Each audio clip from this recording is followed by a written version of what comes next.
Run us through, I think, some kind of exercises to bring out more of the goodness in our consciousness for the coming year. So let's welcome Dr. Nate. So can we push her back a little? Okay. We're going to make a couple of adjustments just for. Okay, Yannicka has the front row seat. Okay. There we go. Good morning and a new year for all of us. It's kind of refreshing. If everybody have a great fireworks display, I did. I thought it was really nice that I got to go to the Marco Polo and spend some time with some close friends. I want to just start by saying resolution for us should always be to be kind to Mother Earth. She's been our mother throughout our incarnations, and I do believe in reincarnation, and we'll explain why later. So let's start by basically saying, understand where your mind goes, energy flows, and then you see the results show. Right there's a good thing as above, so below. As within, so without. These are like hermetic teachings that were all passed down through Atlantis to the land of Canaan, and then it was turned into Egypt, which is a very interesting concept. Think of Thoth and Hermes brought a lot of our writing, mathematics, and a lot of different items that we use today, and we kind of don't even know who this person is. He was a god of scribe and magic in Egypt, and he had taught a lot of people about what the whole concept as mind is. I kind of think of what our consciousness is like. We're kind of like meat antennas. Our avatars are picking up the God source or the energy of consciousness in the ether that kind of resonate with our own person. So that's where the whole consciousness revolution's coming on, where scientists are kind of picking up that type of concept. So, let's see. How many brains do you think reside in a human body? Anybody want to take a gander? Anybody? One. I'd say a million. There are 4 brains in a human body. There are your head brain, your heart brain, your gut brain, and your genital brain. Okay, so there are 4 brains in the body. What the whole thing of what people need to understand is when you get the head brain and your heart brain to be in sync with one another, your ego and your emotional field, then you'll be able to transcend and basically be that superhuman that everybody wants to be. It's true. It's pretty cool. And the whole thing with that, I want to start saying that be careful what you think, because, you know, it comes your words. Be careful of your words, because then it becomes your character, right? Be mindful of your character, because it becomes your destiny. So all of this needs to be thought of beforehand to be able to stay on the right track and don't collect any negative karma in the meantime.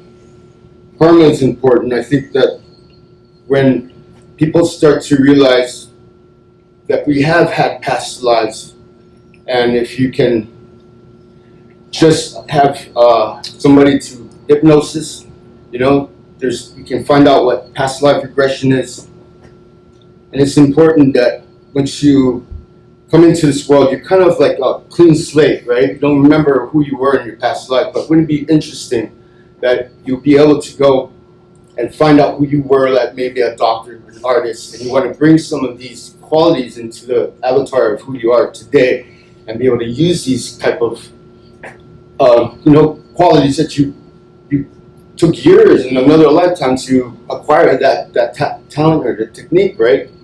So this kind of stuff is happening today, where we can start to realize and find out what kind of karmic baggage we've all also carried on into this avatar as we are now, and how can we eliminate a lot of bad karma, that we have carried on to this place. Because sometimes when people are born, maybe they got some kind of displacement in their body, and that had to do with their past life. So if you can find out like a better understanding of what happened in your past life, and then just kind of redeem yourself in terms of fixing it in this lifetime. So when you reborn again, you don't have to, keep fumbling and tumbling through all these karmic baggages. So I think that's an interesting concept that I've been very doing some research about it. And as you know, I had an experience in learning how to hypnotize my camp nurse when I was about 13 years old. So this person wanted to feel what it was like to be drunk. And so I had hypnotized this nurse, and the only faux pas on my part is I didn't have a word to snap this person out of it. So I had to walk the camp nurse back to their cabin and plainly explain to them, like, I hypnotized this. He's not really drunk. Please don't get him in trouble. And just let him go to bed. And he was a happy drunk. And it's the first time he ever felt drunk in his life. So I had to remember a point in, when he was at his uncle's birthday party and how he had sampled some beer and stuff. It was kind of funny. Anyway, I'm glad that he didn't get in trouble. And that was kind of interesting to me because the fact that you can have manipulate the subconscious into believing that there's something that's not really true, but becomes to have the person believe it. It's pretty cool.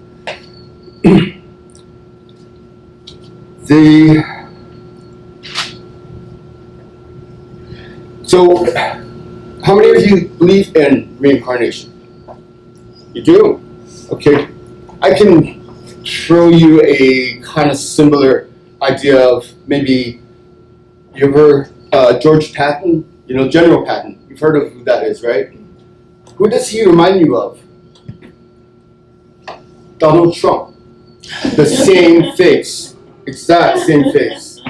There's another one like who is on the $20 bill? Jefferson, right? Who does that remind you of? Jeffrey Epstein, believe it or not. Yes, right? The faces are identical. There's a couple more that are pretty interesting to say the least. Edgar Casey and David Wilcock, they both have the same face. David Wilcock is a whistleblower from UFOs and all that sort of stuff that I'm also interested in. And that's pretty cool. I want you guys to think about, do you believe in channeling, or do you know what channeling is? So it's a person that can go into a state like a hypnotic state where they're open to able to get a conscious message through from the other side. There's Edgar Casey.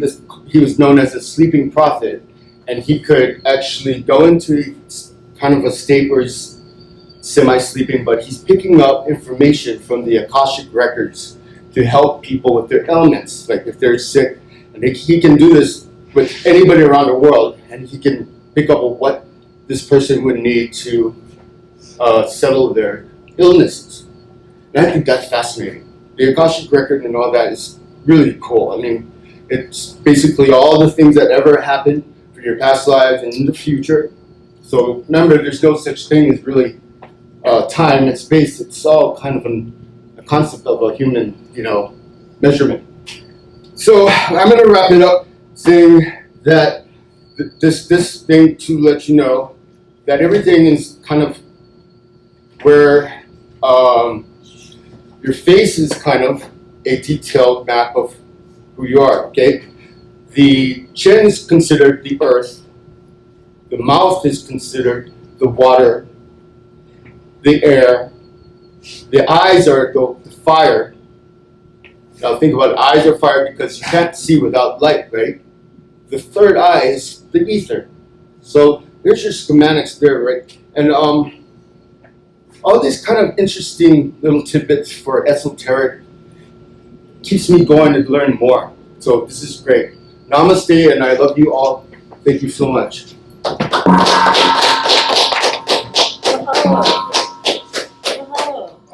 an inspiring speech.